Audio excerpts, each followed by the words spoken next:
தென்னாடுடைய சிவனே போற்றி, எந்நாட்டவர்க்கும் இறைவா போற்றி. அழுகாச்சலமூர்த்திக்கு அரகரோஹராம். நமः. ஹரி ஓம். குரு பிரம்மா குரு விஷ்ணு குரு தேவோ மகேஸ்வரः. குரு சாட்சாத் பரபிரம்மா தஸ்மை ஸ்ரீ குரவே நமः. சர்வம் தஸ்மை ஸ்ரீ குரவே நமः. மம சர்வம் தஸ்மை ஸ்ரீ சத்குரு சரணாரவிந்தாபியாம் நமோ நமः. ஸ்ரீ காஞ்சி காமகோட்டி பீட அதிபதி ஜெகத்குரு ஸ்ரீ சந்திரசேகர இந்திர சரஸ்வதி ஸ்ரீ பரம ஆச்சாரிய வரத சத்குரு மகாராஜ் கி ஜெய ஜெய சங்கர ஜெய ஜெய சங்கர ஜெய ஜெய சங்கர ஹர ஹர சங்கர ஹர ஹர சங்கர சம்போ சங்கர சம்போ சங்கர சாம்ப சதாசிவ சாம்ப சதாசிவ சமஸ்த சத்குரு மகாராஜ் கி. நன்று குருவின் திருமேனி காண்டல், நன்று குருவின் திருநாமம் செப்பல், நன்று குருவின் திருவார்த்தை கேட்டல், நன்று குரு குரு சிந்தித்தல் தானே. நம சிவாய வாழ்க, நாதன் தாழ் வாழ்க, வெற்றிவேல் முருகனுக்கு. இப்பொழுது நடந்து கொண்டிருப்பது கந்தர் சஷ்டி மாபெரும் திருவிழா. இதற்கு முதலாக இங்கு நாம் ஒரு நேரத்தில் உங்களை சந்தித்தோம். அன்று ஆகஸ்ட் 15 நினைக்கிறேன், கரெக்டாக? ஆமாம். அப்போ நாட்டுக்கு வாழ்த்து சொன்னேன்னா இல்லையா? ஜனவரி 26 இந்திய குடியரசு தினத்தில், கரெக்ட், இந்திய குடியரசு தினத்தில் நம்ம சந்தித்தோம் இதே இடத்துல. அப்போ இன்றைக்கி உலக குடியரசு தினம்னு சொல்லலாம். இன்றைக்கி என்ன, உலகத்துக்கு ஒரு மாபெரும் தத்துவத்தை சிவபெருமான் நமக்கு உணர்த்திய ஒரு மாபெரும் காப்பியம்தான், மாபெரும் தெய்வ வழிபாடு தான் கந்தர் சஷ்டி வழிபாடு. ஏனென்றால் இப்போ நமக்கு ஒரு குழந்தை இருக்குது, புள்ள குழந்தை பிறக்கிறது. இப்போ நீங்கள் ஐயா என்ன படிச்சிருக்கீங்க, நீங்கள் என்ன படிச்சிருக்கீங்கன்னு கேட்டேன். இன்ஜினியரிங். சரி, உங்கள் பையன் என்ன படிச்சுட்டு இருக்காரு? பார்த்தீங்களா, நீங்கள் என்ன படிச்சிருக்கீங்க ஐயா? இன்ஜினியரிங். சரி, உங்கள் பையன்? இன்ஜினியரிங். சரி, இவங்க 2 பேருமே கொஞ்சம் நம்ம இதுக்கு லெவலுக்கு வரல. நான் பிஎஸ்சி படித்தேங்க, பிஎஸ்சி படித்தேன். என் பையன் பிஇ கம்ப்யூட்டர் சயின்ஸ் படித்து அவனுக்கு கீழே 300 பேர் வேலை பார்க்குறாங்க பெங்களூரில், பெரிய ஆளாகிட்டான். என் பொண்ணும் பெரிய கம்ப்யூட்டர் இன்ஜினியர் ஆகிட்டாங்க. என்னுடைய பேத்தி இருக்காங்க பாருங்கள், அவங்க லண்டனில் எம்எஸ் படித்து முடிச்சுட்டாங்க, டிகிரி வாங்க போகிறாங்க ஜனவரி 13 தலைப்பு பக்தின்னு வச்சுக்கிட்டு இவர் குடும்ப கதையை சொல்கிறாரு அப்படின்னு நினைக்காதீங்க. வரேன், யூட்டர்ன் போட்டு வருவேன். இப்போ ஒரு வீட்டுக்கு கூட 2-3 இடத்துல யூட்டர்ன் போட்டு தான் வந்தேன். அந்த மாதிரி யூட்டர்ன் பேசணும், யூட்டர்ன் அந்த கதையை பேசாதீங்கிறாரு. நான் கொஞ்சம் சாதாரணமாக பேசுவாங்க, பெரிய சொற்பொழிவாளர் கிடையாது, என்ன பெரிய சிந்தனை செருப்பு கிடையாது, இலக்கிய செம்மல் கிடையாது, என்ன கவி சக்கரவர்த்தி கிடையாது. பக்கத்தில் இமயமலையெல்லாம் உட்காண்ட்ருக்கு. நம்மெல்லாம் அதை ஒட்டிக்கிடாது, இமயமலை ஏறும்போது ஒட்டிக்குதில்ல மண், அதுதான் நம்ம. அதனால் யாருமே எந்த தகப்பனும் உலகத்தில் தான் புள்ள, நான் சைக்கிளில் திருவையாறுலேருந்து தஞ்சாவூருக்கு சைக்கிளில் போய் படிச்சுட்டு வந்தேன். திருவையாறுலேருந்து, அவர் மைல்னு சொன்னார் அந்த காலத்தில், 8 மைல். திருவையாறுலேருந்து தஞ்சாவூர் 8 மைல். தஞ்சாவூர் பஸ் ஸ்டாண்ட்லேருந்து சரபோஜி காலேஜ் 4 மைல், 12 மைல். 12 மைல்னால் எத்தனை கிலோமீட்டர் இருக்குன்னு பார்த்துக்குங்க. கிட்டத்தட்ட ஒரு 20 கிலோமீட்டர் வச்சுக்கோங்க. போக வர 40 கிலோமீட்டர் சைக்கிளில் போய் நான் காலேஜ் படித்து முடித்தேன். எத்தனை வருஷம்? 4 வருஷமும் சைக்கிளில் தான் போகணும். அவ்வளோதான் வசதி. என் பையன் பிஇ கம்ப்யூட்டர் சயின்ஸ் படிக்க வச்சேன். அவன் காலேஜ் காஞ்சிபுரத்தில் சேர்ந்தான். ஸ்ரீ சந்திரசேகரேந்திர சரஸ்வதி விஸ்வ மகா வித்யாலயா. எனக்கு குருநாதர் மேலே ஒரு மகா பக்தி. அவர் நிர்மாணித்த காலேஜில் தினசரி அவரை தரிசனம் பண்ணிவிட்டு அவன் படித்து முன்னுக்கு வரணும்னு நான் நினச்சதை குருநாதர் நடத்தி கொடுத்தாரு. அப்போது எந்த தகப்பனும் தன்னை விட தன் பையன் மேலே வரணும்னு நினைப்பானா, கீழே போகணும்னு நினைப்பானா? நான் சைக்கிளில் தாண்டா போனேன், நீயும் சைக்கிளில் போதும் அப்படின்னு எவனாவது சொல்லுவானா? நம்ம தான் கஷ்டப்பட்டோம். பசங்க நல்லா இருக்கட்டும். பசங்க நம்ம சோத்துக்கு கஷ்டப்பட்டோம். அவனுக்கு என்ன வேணுமோ பண்ணி போடுவாங்க அவங்க அம்மா. ஒரு கல்யாணம் ஆகிறதுக்கு முன்னாடி உங்கள் தேவைகளுக்கு தான் நீங்கள் உங்கள் அப்பா அம்மாவை போட்டு அவ்வளோ கஷ்டப்படுத்துவீங்க. எல்லாருமே, நானும் இன்க்ளூடிங். கல்யாணம் ஆகிறதுக்கு ஸ்டேஜ் உத்தியோகம்னு போன பிறகு கொஞ்சம் தனக்குன்னு நிற்க ஆரம்பித்து தன் கையில் பாக்கெட்டில் பணம் வரும்பொழுது தன்னை பற்றி யோசிப்பாங்க. மனைவி வந்துட்ட பிறகு மனைவியுடைய தேவைக்காக தன்னுடைய தேவையை கொஞ்சம் குறைச்சிக்கிட்டா தான் முடியும், இல்லாட்டி முடியாது. பிள்ளைங்க பிறந்துருச்சுன்னா இவங்க தேவைகளை மொத்தத்தையும் குறைச்சிக்கிட்டு பிள்ளைங்க தப்பா. இது உண்மையா இல்லையா? ஏன்னா அதனால் இது முதல்ல உலகத்துக்கு தன்னை விட தன் பிள்ளை உயர்ந்தவன் காட்டினவர் சிவபெருமான். அவருக்கு தெரியாத பிரணவத்துக்கு பொருள். பிரணவமே அவர் தானே ஐயா. யார் பிரணவம் இல்லையா? எந்த மந்திரத்தை சொன்னாலும் சரி, ஓம் சுமுகாய நம பிள்ளையார், ஓம் ஸ்கந்தாய நம, ஓம் போட்டு தாங்க எந்த மந்திரத்தையும் சொல்லணும்னு வேதம் சொல்லுது. அந்த ஓமுக்கு உடையவர் யார்? சிவபெருமான் தான், சந்தேகமே கிடையாது. அப்போ கூட அவர் என்ன பண்ணார்? தன்னை விட தன் மகன். இன்னைக்கும் குருநாதன் ஒரு தெய்வம் இருக்குன்னா அது முருகன் தான். பிள்ளையாருக்கு குருநாதன் பேர் உண்டா? மகாவிஷ்ணுக்கு குருநாதன், உலகத்தையே காப்பாற்றக்கூடிய மாபெரும் சக்திக்கு குருநாதன் பேர் உண்டா? இவங்கள்லாம் சொல்லியிருக்காங்க, போயிருக்காங்க, வந்திருக்காங்க. எல்லாரையும் விடுங்க. நம்ம கந்த சஷ்டின்னாலே நமக்கு ஞாபகம் வருது யார்? அருணகிரி தான் இல்லைங்களா? அவர் என்ன பண்ணார்? நிறைய சொல்லலாம், எக்கச்சக்கமாக இருக்குது அவருடைய. அதாவது விண்ணை தொடுகின்ற அளவுக்கு அவருடைய புகழை சொல்லலாம். விண்ணுக்கு மேலே ஏதாவது இருந்தால் அதையும் குறைஞ்சிக்கிட்டு போய் கூட சொல்லலாம். அப்படிப்பட்ட மாபெரும் அருளாளர் அருணகிரி. ஒரு 2 உதாரணங்கள் சொல்லலாம். இவங்க திருப்புகழ் படித்தவங்க கந்தர் அனுபூதி பாடுறேன்னுட்டு ஒரு 4 பாட்டு கந்தர் அனுபூதி பாடினாங்க. அதில் நான் முதல் 4 வரி முதல் எந்த வரியுமே கந்தர் அனுபூதி என்னன்னு கேட்டிங்கன்னா, அனுபவம் அப்படிங்கிறது உடல் சம்பந்தப்பட்டது. அனுபவம் என்பது நல்ல டேஸ்ட்டாக இருக்குது, அது நாக்கு சம்மந்தப்பட்டது.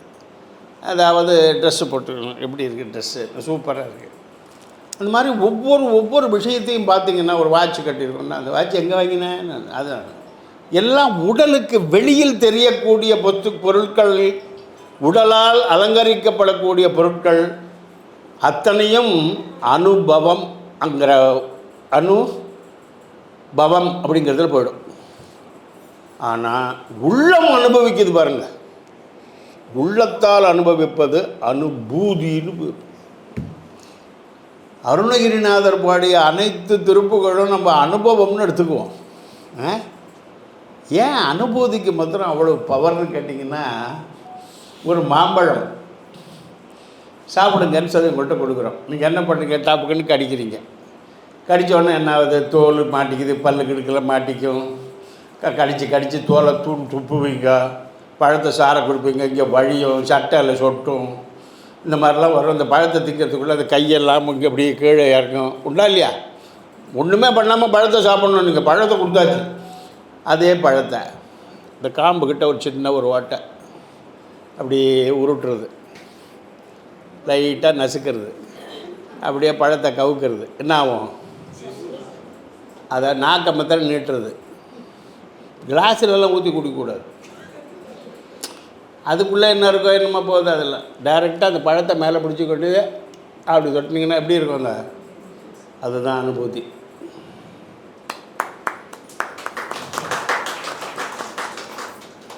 அருணகிரி பாடிய அனைத்து திருப்புகழையும் நீங்கள் ஒரு மாம்பழம்னு எடுத்துக்கலாம். ஒவ்வொரு ஊரையும் போய் பார்க்குறாரு, ஒவ்வொரு முருகனையும் போய் பார்க்குறாரு, அவருடைய ரூப லாவண்யங்களை பார்க்குறாரு, அவருடைய திருவிளையாடல்களை கேட்குறாரு, கந்த புராணங்களை படிக்கிறாரு, அவருடைய எல்லாத்தையும் அவருடைய புராணங்கள் முழுக்க தெரிஞ்சு அவருக்கு ஏற்பட்ட உணர்வுகளை திருப்புகழாக பாடுறாரு. அனுபூதி எப்படிங்க? கிளியா போன பிறகு தானேங்க பாடுறாரு. எந்த முருகன் கோயிலுக்கு போனார் சொல்லுங்க? அருணகிரி பாடிய திருச்செந்தூர் திருப்புகழ், பழனி. இப்போ நீங்கள் தான் படிச்சிங்களே திருப்புகழ், ஒவ்வொரு ஊராக சொல்லி படிச்சிங்களே. அனுபூதி எந்த ஊரில் பாடினார் சொல்லுங்க பார்க்கலாம். புரியுதா உங்களுக்கு? அதனால் அந்த அனுபூதியை அருணகிரியால் மட்டுமே பெற முடியும். பக்தியுடைய சிகரம் அருணகிரி. அந்த அருளும் அவரால் பெற முடியுமா?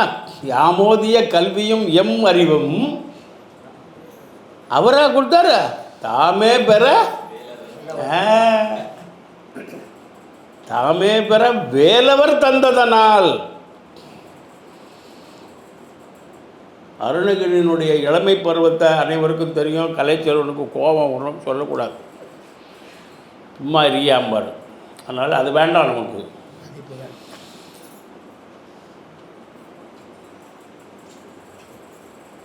ஒரு சராசரி மனிதன் மட்டுமல்ல, மிக கீழ்த்தரமான ஒரு தன்னுடைய உயிரை தானே மாய்த்து கொள்ள, தற்கொலை செய்து கொள்ள அவர் தேர்ந்தெடுத்த இடம் அண்ணாமலை கோபுரம். எப்படிப்பட்ட இடத்தை தேர்ந்தெடுத்திருக்கார் பாருங்க. அவர் எத்தனையோ பிறவி பெற்று இழைத்திடும் தீமைகள் எல்லாம் இப்பிறவி ஒன்றே பெற்று அத்தனையும் முடித்து விட்டேன். அருணகிரி வாக்கு. எத்தனையோ பிறவிகள் பெற்று ஒவ்வொரு பிறவிலையும் ஒவ்வொரு பாவத்தை பண்ணுறோம்ல, நம்ம புண்ணியத்தை எங்கே பண்ணுறோம்? எத்தனையோ பிறவி பெற்று இழைத்திடும் தீமைகள் எல்லாம் இப்பிறவி ஒன்றே பெற்று அத்தனையையும் முடித்து விட்டேன். இனிமேல் பாவம் செய்யறதுக்கு உலகத்தில் பாக்கியே இல்லை. முருகா, எனக்கு இனி பிறவி வேண்டாம். என்ன என்ன கேட்குறாரு? வரம் கேட்குறாரு. அந்த மாதிரி நம்மளாம் கேட்போம். ஐயா வேண்டாம்னு எதையும் கேட்க மாட்டோம், வேணும்னு எல்லாத்தையும் கேட்போம். இந்த பிறவியே வேண்டான்ட்டார்.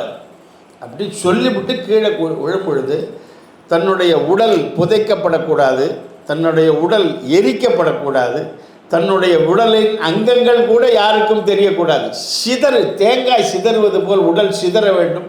அது குப்பை குளம், நாய், நரி, கழுகு எல்லாம் தின்று தீர்த்து கொள்ளட்டும். எப்படி போகும்?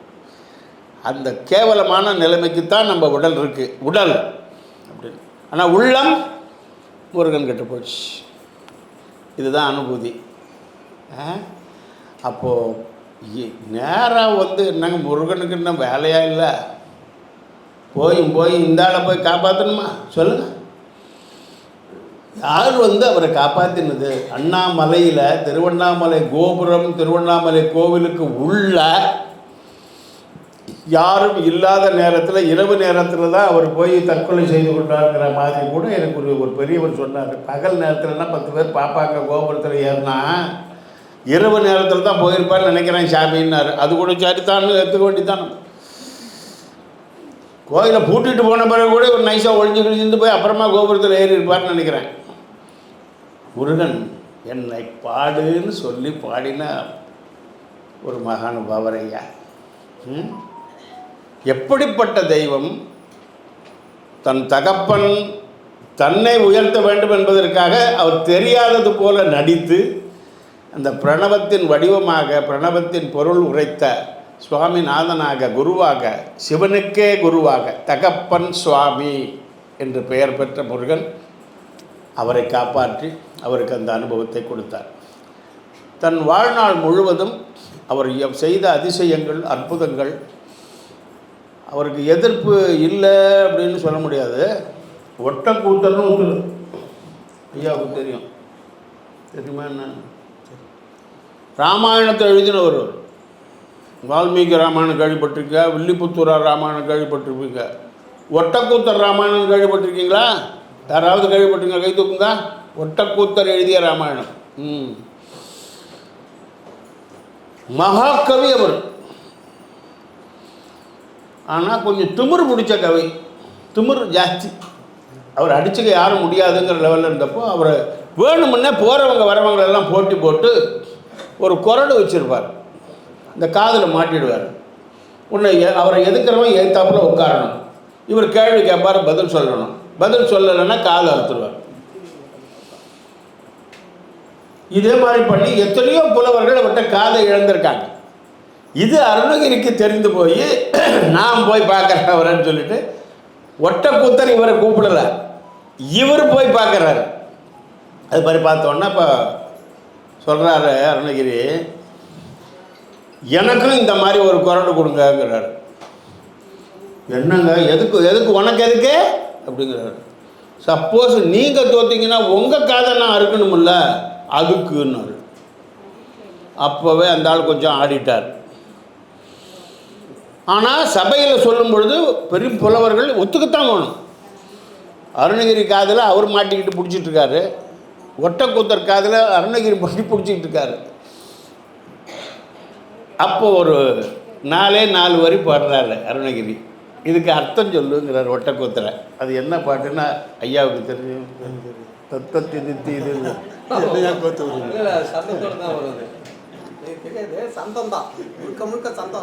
த த இத்து தி தி து தூ இவ்வளோதான் அந்த வார்த்தையே வரும் மொத்தமே. புரியுதா? தாலேருந்து தூ வரைக்கும் அந்த திருப்புகழ். அது திருப்புகழ் இல்லை, அது அதுக்கு முருகனை புகழ்ந்து ஒரு வார்த்தை. வாழ்க்கை, நம்மளுடைய வாழ்க்கையை சொல்லுவார் அவர். வாழ்க்கையினுடைய முடிவு என்ன, அது எப்படி இறை அருளால் நம்ம நல்லபடியாக அடையணும் அப்படிங்கிறதுக்கு ஒரு அர்த்தம் வரும். அதில் தத்தா ததா தீதி தீதி ததத்தா தூ தூ அப்படி மாதிரி வரும். அது என்னத்தை அர்த்தம் சொல்கிறது? இதுக்கு ஒட்டக்கூத்தர் முடிக்கிறார். அர்த்தம் என்னப்பா, நீ இத்தனை பேர் சபையில் வந்து என்னத்தையோ சொல்லிவிட்டு உனக்கு தான் தெரிஞ்சா மாதிரி சொல்லிவிட்டு எனக்கு அர்த்தமே தெரியாதுங்கிற மாதிரி நீ மழிப்பிட்டு போக பார்க்காத, நீ சொல்லு அர்த்தத்தாங்கிறார் இப்போ ஒட்டக்கூத்தர். அப்போ தான் நான் தோற்ற மாதிரி அர்த்தம். அப்போ காதை அறுத்துட்டுமான்னு கேட்குறாரு அருணகிரி. ஐயோ, நீ அர்த்தத்தை சொன்னாதான் அப்படின்னு தனியாக பிரித்து அர்த்தத்தை சொல்கிறார். வெறும் த த தி தி து து இத்து, அந்த இத்தோடு சேர்ந்தது தத்தன்னா இத்து வரணும் இல்லையா? அதனால் அதுதான் அவருடைய பாடலே. இந்த 5-6 எழுத்துக்களை வச்சுக்கிட்டே ஒரு 4 வரி பாடுறாரு. அப்போது ஒட்டக்கூத்தர் ஒத்துக்கிறாரு, தோல்வியை ஒத்துக்கிறாரு. அவர் சொல்கிறாரு, என் காதை நீங்கள் அறுத்துக்கணும், நான் திருந்திட்டேன் அப்படிங்கிறாரு. இது என்னுடைய வேலை இல்லை. நம்ம பக்தியிலையோ அறிவிலையோ மேலே போகும்பொழுது பணிவும் அடக்கமும் அதிகமாகணும்.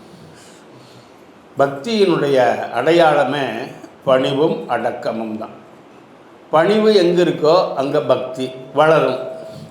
அடக்கம் எங்கே இருக்கோ அங்கே பக்தி ஆட்சி செய்யும். ஆண்டவனே கிடைப்பான். ஸோ அந்த மாதிரி பண்ணும்பொழுது அருணகிரி சொல்கிறாரு. ஆனால் அதாவது ஒரு ராகமாக பாடலாம். எந்த அனுபூதி ரொம்ப அற்புதம். ஆனால் 51 பாடல் அடியனுக்கு சுவாமி சரணம். அப்படி ஒரு அனுபூதியில் நான் அவ்வளவு ஆனந்தப்படுவேன். ஒவ்வொரு பாட்டும் சும்மா உட்காந்து வீட்டில் உட்காந்து பாடிக்கிட்டே இருப்பேன் நான். அவ்வளவு ஒரு ஆனந்தம். வேதம் என்பது ஒரு பெரிய ஒரு சாகரம் ஐயா. வேதம் என்பது பெரிய சாகரம். அருணகிரி நிறைய சமஸ்கிருத வார்த்தைகளை உபயோகப்படுத்தி இருக்கார் தன்னுடைய வாழ்க்கையில். சும்மா ஒரு சின்ன ஜெகமாயையுள் நின்று தயங்குவது நீங்கள் பாடினீங்க இல்லையா? பாடினீங்க. ஜெகம்னா என்ன தமிழ் வார்த்தையா அது? அது மாதிரி எவ்வளவு வார்த்தை வேணாலும் எடுக்கலாம். அந்த சாகரத்தை ஒரு உத்திரணி தீர்த்தமாக எடுத்து கொடுத்தது தான் என் அனுபூதி. அனுபூதியை ஒருத்தன் புரிஞ்சுக்கிட்டான்னா வேதம் முழுக்க புரிஞ்ச மாதிரி அர்த்தம் ஐயா. வேதத்தினுடைய மொத்த சாரத்தை அப்படியே தான் மாம்பழம் சொன்ன பார்த்தீங்களா, புழிஞ்சா சொட்டுது பாருங்க, அதுதான் அனுபூதின்னு சொன்னால அப்படியும் எடுத்துக்கலாம். கடல் நீரை ஒரு காவிரி நீரை அகத்தியர் வந்து கமண்டலத்துக்குள்ள அமைக்கினார், இவர் கடல் நீரை அனுபூதிக்குள்ள அமைக்கினார் இவர். இப்படிப்பட்டது அவர் சொல்கிறார் பாருங்க. சீக்கிரம் இதோட முடிச்சுக்கிறேன் நான், ஏன்னா இவர் பேசுகிறத கேட்கணுன்னு தான் நான் வந்திருக்கேன், நான் பேசுறதுக்கு வரல. என்ன ஆனா அமுதே அயில் வேல் அரசே ஞானாகரனே நவில தகுமா. ஆனா அமுதே அயில் வேல் அரசே ஞானாகரனே நவில தகுமோ. யானாகிய எல்லை விழுங்கி வெறும் தானாய் நிலை நின்றது தற்பரமே முருகா. யானாகிய எல்லை விழுங்கி வெறும் தானாய் நிலை நின்றது தற்பரமே முருகா முருகா. இது ஒன்று ஐயா. அது என்னன்னா இதுதாங்க பக்தி. சரீர பிரஜைன்னு ஒன்று இருக்குது. எப்போ பாரு நம்ம உடம்ப அப்படி பார்த்துக்குவோம். என்ன சும்மா பேசப்பட்டு தலை முடிய இருக்கிற முடி தான் இருக்காது, இவன் என்ன பண்ணாலும் அது ஒன்றும் ஆகாது. ஆனால் விட மாட்டான். இந்த கண்ணன் இப்படி இப்படி இப்படி 10 தரம் 15 தரம். அதே மாதிரி மூஞ்சி என்னத்தான் சிவப்பு போட்டாலும் என்னத்தான் பவுடர் போட்டாலும் என்ன இப்போ இவர் மாதிரி சிவப்பான ஆகணும்னா முடியுமா ஐயா? இந்த உட்காந்துருக்கான் பாருங்க செக்கச்சவேர்னு, என் தம்பி தான். நான் மாதிரி ஆகணும் முடியுமா ஐயா? அது ஒருத்தனுக்கும் தெரியறதில்ல. போட்டு கண்டதை போட்டு மூஞ்சியை போட்டு இது பண்ணிக்க வேண்டியது. இந்த சட்டையை போட்டு இப்படி மடிப்பான் அப்படி மடிப்பான் இப்படி பார்த்துக்குவான், காலை தூக்கி விட்டுக்குவான். அது மாதிரி உடம்புக்கு வந்து என்ன பண்ணினாலும் என்ன பண்ணாலும் திருப்தி வராது. அது பேர் சரீர பிரஜை. சரீரத்தில் புத்தியை வச்சுக்கிட்டே வாழறது சரீர பிரஜை. இன்னொன்று ஈஸ்வர பிரஜை. எப்போ பாரு சித்தன் போக்கு ஆண்டி போக்கு அது தெரியாதுல்ல. சித்தன் போக்கு ஆண்டி போக்கு இல்லை இல்லை அதே போக்கு. ஆண்டி எப்படி போகணும்னு நினைக்கிறானோ அப்படி தான் போவான். அவன் மாட்ட முடியாதுன்னு அர்த்தம். அவனா மாற்ற முடியாது. அப்போ வந்து என்னாச்சு, ஈஸ்வர பிரஜைன்னு பேர். இந்த 2 பிரஜையையும் சரீர பிரஜையையும் ஜெயிச்சு ஈஸ்வர பிரஜைக்கு மேலே போய் ஸ்தித பிரஜைன்னு ஒன்று இருக்குய்யா. ஸ்தித பிரஜைங்கிறது என்னன்னு கேட்டால் அதுக்கு ஒரு நம்ம இப்போ நம்மளோட வாழ்ந்த ஒரு பெரிய மகானை சொல்லலாம். ரமண பகவான் இப்படியே இருப்பாருங்க. அவர் தலை நிமிர்ந்து ஒரு ஃபோட்டோ காமிச்சிருங்க எனக்கு. ரமண பகவானை இப்படி நிமிர்ந்து இப்படி உட்காந்து ஒரு ஃபோட்டோ நீங்கள் காமிச்சிருங்க. முடியாது. இப்படி இருப்பார், இல்லைன்னா இப்படி இருப்பார், இல்லாட்டி இப்படி இருப்பார். அந்த சதா சர்வ காலமும் அந்த லயத்தில் இருப்பார். ஸ்தித பிரஜன். அது தாங்க யானாகிய எண்ணெய் விழுங்கி வெறும் தானா. அவர் வந்து தன்னுடைய சரீரத்தை பற்றியும் நினைக்கல, ஏன் முருகனை பற்றி கூட நினைக்கலைங்க. யானாகிய எண்ணெய் விழுங்கி வெறும் தானாய் எனக்கு எதிர்த்தாப்புல நிற்கிதுங்கிறார். இவர் போயிட்டாருன்னு அர்த்தம். இவருக்கு ஒன்றுமே இல்லைங்கிறார். மாதிரி யாராலும் சொல்ல முடியும்? யாராலுங்க சொல்ல முடியும்? அந்த மாதிரி அவர் வர முடியும். அவருக்கு அடுத்தபடியாக இன்ன வரைக்கும் யாரும் சொல்லலை இது வரைக்கும். அண்ணா ஐயா பாம்பன் சாமி கொஞ்சம் சொல்லிக்கிறாரு. புரியல. பாம்பன் சுவாமிகள் சொல்லியிருக்காரு. அதாவது இவர் ஓரளவுக்கு புரியுங்க. பாம்புகன் சுவாமிகள் இவர் மாதிரி கற்றறிந்த பெரும் புலவர்களுக்கு தாங்க கொஞ்சம் புரியும். உண்மைங்க அது. ஒத்துக்கிறீங்களா? இப்போ பாருங்கள், ஆனா அமுதே அயில்வேல் அரசே ஞானா கரணே நவில தகுமோ யானாகிய என்னை விழுங்கி வெறும் தானாய் நிலை நின்றது தத்பரமே. ஒரு அளவுக்கு புரியுதுங்களா? பாம்பன் சுவாமிகள் பாட்டை எடுத்திங்கன்னா அப்போ என்ன இவர் இவர் இவர் எப்படின்னு கேட்டிங்கன்னா, அருணகிரி பாட்டு எப்படின்னு கேட்டிங்கன்னா மக்களை மொண்டு தண்ணி ஊற்றிக்கிற மாதிரி. பாம்பன் சுவாமிகள் பாட்டு டேப்பை திறந்து கீழே உட்காந்துடும். அது வாடு ஓட்டிக்கிட்டு இருக்கும். புரியுதுங்களா? வித்தியாசம் இருக்கு இல்லைங்களா? அதனால் பாம்பன் சுவாமிகளை பற்றி அது வந்து என்னன்னு சொல்கிறது, நம்ம அதெல்லாம் ரீசண்டாக நம்மளோட வாழ்ந்த மாபெரும் சக்திகள் அவள்லாம். சதாசிவ பிரம்மேந்திரர், சேஷாத்ரி சுவாமிகள், ராம் சூரத்குமார், இவங்கள்லாம் நம்மளோட கூட நம்ம வாழ்நாளில் நம்மளோட வாழ்ந்தவங்க மாபெரும். இந்த கடைசியாக முடிவாக ஒன்று சொல்லலாம். முடிவாக ஒன்று சொல்கிறதுக்குன்னே அருணகிரி கந்தர் அனுபவத்தில் முடிவாக ஒரு பாட்டை பாடியிருக்கார். அதில் எல்லாத்தையும் சொல்லிட்டார். அப்போது என்ன சொல்கிறாருன்னு கேட்டிங்கன்னா, இந்த பக்திங்கிறதுல வந்து பலவிதமான பக்திகள் இருக்குது நமக்கு. பக்திங்கிறது முதல்ல பக்தின்னா என்ன அதை மாத்திரம் சொல்லிடுறேன். ஒரு 4 பேர் சொல்லுங்களேன் பார்க்கலாம். 2 ஜென்ஸு 2 லேடிஸ். பக்தின்னா என்ன நீங்கள் சொல்லுங்க ஐயா. வெந்திரிச்சு சொல்லுங்கள், இல்லாட்டி மைக்கை வச்சு சொல்லுங்கள். பக்தின்னா என்ன ஐயா? நீங்கள் மட்டும் சொல்லணும். மைக்கை கீழே கொடுத்துரு. ஆமாம், பக்தி அதுக்கு ஒரே ஒரு வார்த்தை சொல்லணும். நம்பிக்கை. Good, very good. நீங்கள் சொல்லுங்க ஐயா. அதையே திருப்பி சொல்லக்கூடாது.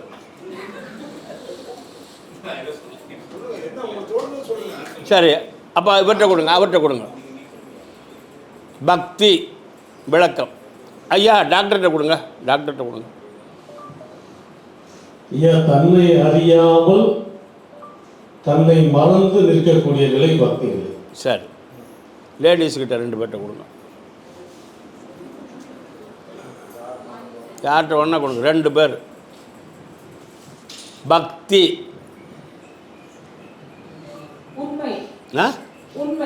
உண்மை. சரி, ரைட். அடுத்தது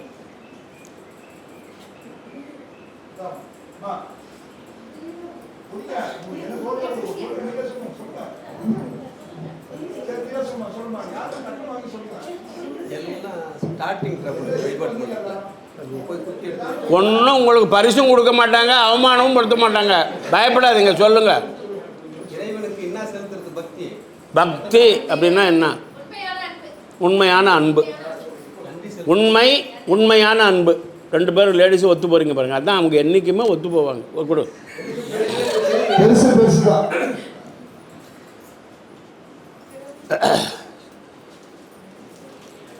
இப்போ ஐயா சொன்னது நம்பிக்கை, டாக்டர் சொன்னது தன்னை மறந்து ஒரு நிலை பக்தி. சரிங்களா? தன்னை மறந்த ஒரு நிலை. அவங்க சொன்னது உண்மை. அவங்க சொன்னது உண்மையான அன்பு. இவர் தெரியலன்னாரு.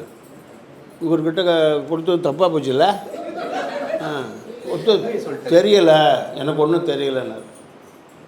கரெக்ட் ஆன்சர் அதுதான். புரியுறதா? இன்று வரை அதற்கு யாரும் விளக்கம் சொல்ல முடியாது ஐயா. அதுதான் உண்மை. என்னன்னா, பக்திங்கிறது உடல் சம்பந்தப்பட்டது அல்ல. ஒத்துக்கிறீங்களா? உடல் சம்பந்தப்பட்டதா பக்தி? இல்லை. உள்ளம் சம்பந்தப்பட்டதா? அதையும் தாண்டியது தானுங்க. ஆனால் அந்த பக்திங்கிறதுக்கு முன்னாடி ஒன்று வேணும் ஐயா. ஒன்று வேணும். இருந்தால் அவரால் நமக்கு விளக்கம் சொல்ல முடியும். அது யார்? பக்திங்கிறதுக்கு நம்ம தெரிஞ்சுக்கணும். நம்ம பக்திங்கிறத தெரிஞ்சுக்கணுங்கிறதுக்கு ஒருத்தர் வேணும். அவர் யார்? அதனால்தான் குரு பக்தி. இதை அருணகிரி சைன் பண்ணி சீல் குத்துறாரு. சைன் பண்ணிவிட்டு சீல் வித்து சிக்னேச்சர் அப்படிம்பாங்க. வெறும் சிக்னேச்சர் போட்டால் போகாதுங்க, தமிழ்நாடு அரசு சீல் குத்துக்கம்பாங்க. சீல் குத்துனா அங்கே அடிச்சுக்க முடியாதுன்னு அர்த்தம். உருவாய் அருவாய் உளதாய் இலதாய் மறுவாய் மலராய் மணியாய் ஒளியாய் கருவாய் உயிராய். அப்போ உள்ள உயிரை கூட தாண்டிடுச்சுங்கிறார், புரிஞ்சுங்க. கருவாய் உயிராய் கதியாயன் விதியாய் குருவாய் வருவாய் அருள்வாய் குகனே அருள்வாய் குகனே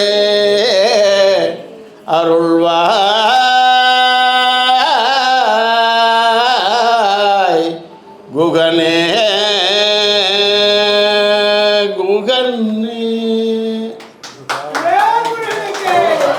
அதாவது அவரே அருணகிரியே என்ன ஒத்துக்கிறாரு. உரு கண்ணுக்கு தெரிந்தது, அரு கண்ணுக்கு தெரியாது. உளது உண்மை சொன்னாங்கல்ல, உளது உண்மை அதுவும் இல்லைங்கிறார். இலது அதுவும் இல்லை. இல்லைன்னு ஒன்றும் இல்லை, எது இல்லாதது தான் இறைவன் சொல்ல முடியாது. உருவாய் அருவாய் உளது. மறு மலர் வாசனையும் கடவுள் இல்லை, அந்த மலரும் இல்லை. அப்படியே நினச்சிக்கிட்டே போகிறார் அவர்.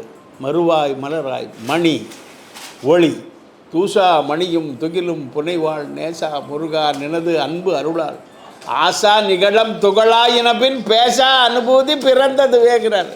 சரியா? அதனால் அந்த மணியாய் ஒளியாய் கரு என் கருவே என் உருவே என் உயிரேங்கிறார். கருவாய் உயிராய் கதி என்னுடைய போக்கு, என்னுடைய நினைப்பு, என்னுடைய பார்வை, என்னுடைய சகல விதமான சக்திகள், அதுதான் கதி. எல்லாத்துக்கும் மேலே விதி. என்னையா பண்ணுறது, நானும் என்னெல்லாமோ ட்ரை பண்ணேன், விதி முடிஞ்சு போச்சுங்க விடுங்க அப்படிங்கிறாங்க. இங்கே கொண்டு எதாக இருந்தாலும் அது தலையில் போட்டு முடிச்சிடுறாங்க மேட்ரை. எதாக இருந்தாலும் அதையும் சொல்கிறாரு அருணகிரி. விதியாக இவ்வளவும் இல்லை குரு நீ எனக்கு. அதனால் பக்தியில் சிறந்தது குரு. அந்த குரு பக்தியில் சிறந்தது உலகத்துக்கு எடுத்து காட்டியது அருணகிரி. அந்த அருணகிரி எடுத்து காட்டிய விழா மாபெரும் விழா கந்த சஷ்டி திருவிழா. அந்த கந்த சஷ்டி திருவிழாவுக்கு வந்ததுக்கு அருணகிரியோடைய பேரருளும் முருகனுடைய திருவருளும் குருவருள் இல்லையல். அதனால் குருவருளுடனும் திருவருளுடனும் எல்லோரும் இன்புற்று பல்லாண்டு காலம் வாழ இறைவன் திருவருளையும் குருமார்களின் திருவடியும் பிரார்த்தித்து வணங்கி அமைகிறேன். ஓம் நம சிவாய, ஓம் நம சிவாய. அருணகிரியார் திருவடி போற்றி. நமது முத்துராசன் நடராசன் ஐயா மிகவும் சிறப்பாக உரையாற்றினார்கள். அவருக்கு சிறப்பு செய்யும் பொருட்டு எத்தனை சிறப்பு செய்ய சாமி போகிறோம். சிறப்பு நமது ராக்கப்பன் வக்கீல் அவர்களை அழைக்கிறேன்.